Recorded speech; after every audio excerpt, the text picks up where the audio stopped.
আমি ছাড়া শারমিনকে কেউ বিয়ে করতে পারবে না, কারণ আমি শারমিনকে ভালোবাসি। ওই সত্যরাই, ফাতরামি করবি না, এখানে কিন্তু বিয়ার সাথে নিয়ে কথাবার্তা হইতেছে। আমি কোনো ফাইজলামি করতেছি না আব্বা, আমি খুবই সিরিয়াস। আমি শারমিনকে ভালোবাসি, শারমিন আমাকে ভালোবাসে।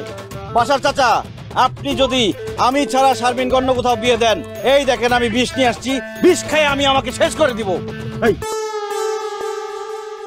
চুপ করে বসে আছিস কেন?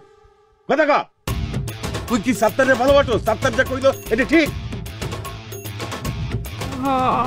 আব্বা ভালো তো বাসতাম, ডরে কইতে পারি নাই। দেখছেন বাসার চাচা, শারমিনও স্বীকার করছে সে আমাকে ভালোবাসে, সুতরাং এই বিয়ে হবে না।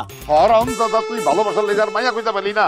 এই বাসারের বেটিরে তুই ভালোবাসলি? হ্যাঁ তুই জানোস না এই বেটা মানে বেটা চিটার, বাটপার, ঘুষখোর, সুদখোর, মাইন্ডসের জায়গা তুমি দখল করে রাখায়।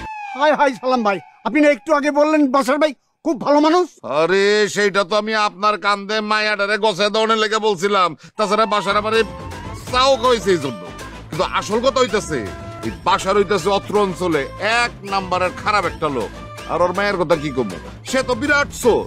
এই এলাকার সব গাছে আম, জাম, কাঁঠাল, লিচু, পেয়ারা, পেঁপে, তারপর ডাব সব চুরি করে খায়। আব্বা স্যার, আব্বা আল্লাহ রে, মেয়ে কাঁঠাল চুরি করে, আম চুরি করে, বাপ চোর। হ্যাঁ এই